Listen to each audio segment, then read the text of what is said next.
இன்றைக்கி நம்ம வீடியோவில் ஒரு இன்ட்ரெஸ்டிங்கான ஒரு செடியை பற்றி தாங்க பார்க்க போகிறோம். இயற்கையான உரம் நமக்கு இயற்கையிலே கிடைக்கக்கூடிய இயற்கை உரம் அப்படின்னு பார்த்திங்கன்னா இந்த செடி தாங்க. இதுக்கு பேர் கொழிஞ்சின்னு சொல்லுவாங்க.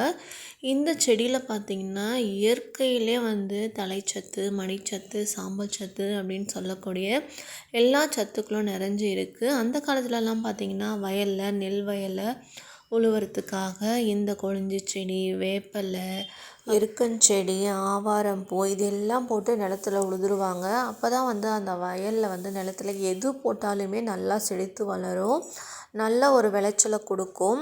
அதாவது இயற்கையிலே நமக்கு ஒரு என்பிகே சத்து இருக்குதுன்னா அது இந்த செடியில் நிறையவே இருக்குதுங்க.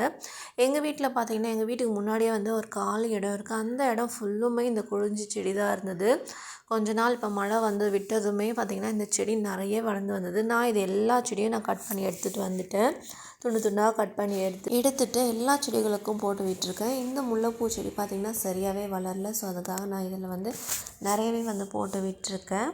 எல்லா செடிகளுக்கும் நம்ம இந்த இலையை போட்டு விட்டுட்டு கொஞ்சம் நல்லா மண்ணெல்லாம் கிளறி விட்டுட்டு தண்ணி ஊற்றி விட்டுட்டா போதுங்க. ஒரு மாதத்துலேயே நமக்கு நல்லா பூக்கள் வைக்க ஆரம்பிக்கும். என்னோடய மாடி தோட்டத்தில் இருக்கிற ரோஜா செடிகளுக்கு எல்லாத்துக்குமே ஒரு கைப்பிடி அளவு இந்த இலையை போட்டு விட்டுருக்கேங்க.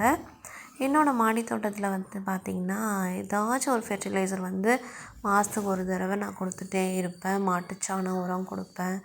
காய்ந்த மாட்டுச்சாணத்தை நாம் அப்படியே ஒரு கைப்பிடி அளவு போட்டு விட்டால் போதும். அதுவும் நல்லா மொட்டுகள் வச்சு பூக்கள் வைக்க ஆரம்பிக்குங்க.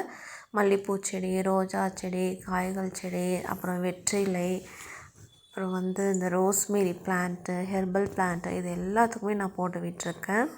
இந்த பன்னீர் ரோஸ் பார்த்திங்கன்னா பட்டன் பன்னீர் ரோஸு நிறைய மொட்டுகள் வச்சு பூக்கள் வைக்க ஆரம்பிச்சிருக்கு பாருங்கள்.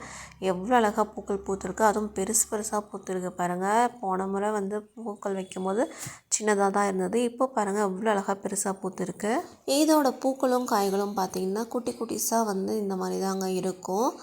கண்டிப்பாக நீங்களும் இந்த கொழிஞ்சி செடியை உங்கள் மாடி தோட்டத்தில் இருக்கிற செடிகளுக்கு உரமாக போட்டு பாருங்கள். உங்களுக்கே ரிசல்ட் நல்லாவே தெரியும்.